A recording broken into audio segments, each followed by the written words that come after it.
Free lunch for all children sounds so moral, inclusive, and wholesome, right?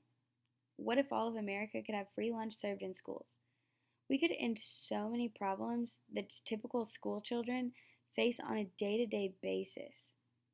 And contrary to what I just said, in this speech, I'm going to refute the claim by the New York Times editorial board, which states that New York City's public school system set an important example this week when it made free lunch available to all 1.1 million students, regardless of income level.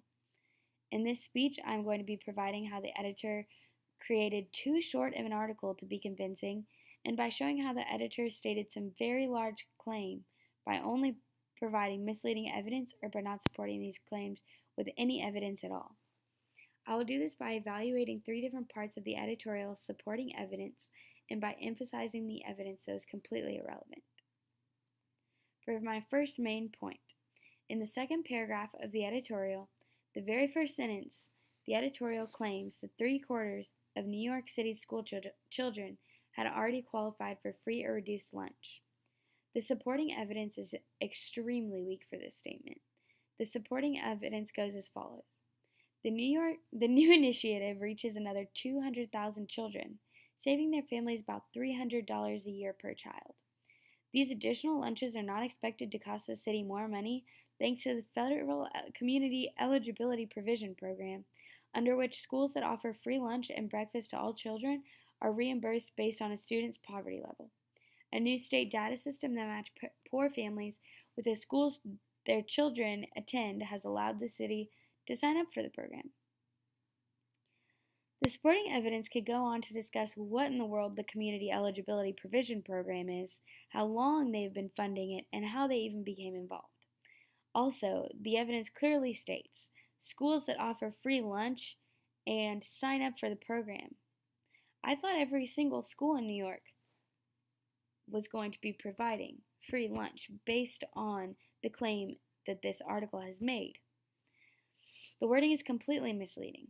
And this may all seem like pretty decent evidence, but according to the New York fiscal budget reports, this project under the CEP, the Community Eligibility Provision Program, participants are to fill out loads of paperwork.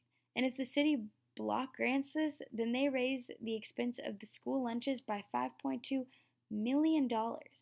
Is it really free for every student then?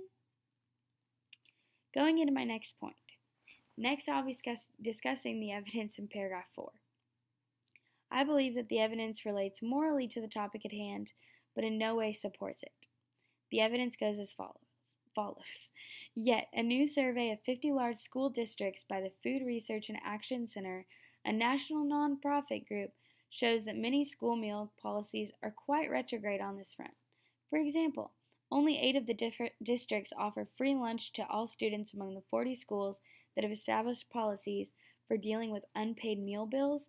Only a few explicitly prohibit schools from humiliating children. Worse still, some schools actually deny meals to older students who cannot pay. So where are these schools exactly? What districts did they get this evidence from? And what are the income levels around them? With no evidence as to where this research was taken, we are left unsure as to what schools they are referring to and referencing. Not every school district has a poverty level as severe as those surrounding New York City. And does it point back to being a national example? And as for my last and third point, I will be evaluating the evidence in paragraph 5 of the editorial.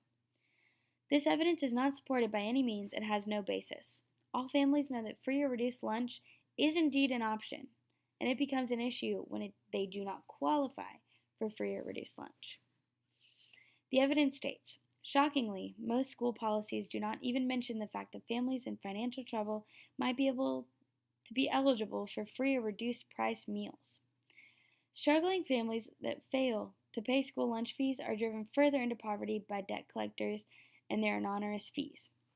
Now, while this may be true, according to the federal poverty guidelines, schools are required to serve meals to no charge to children whose household income is at or below 130%, and children are entitled to pay a reduced price if their household income is above 130%, but at or below 185% of these guidelines.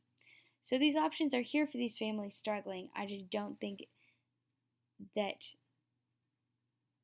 the author knows exactly how large of a claim they made. And in conclusion, I examined and refuted the misleading or whimsy evidence that supported the claim that New York City's public school system set an important national example this week when it made free lunch available to all of its 1.1 million students, regardless of income level. I showed how the editor did not create a convincing or lengthy article by stating supporting evidence of the claim and by stating my position, then supporting my position. In conclusion, I do believe free and reduced lunch is great and that it should be available all across the nation, but this article was misleading and did not provide the proper evidence to support the large claims that it made.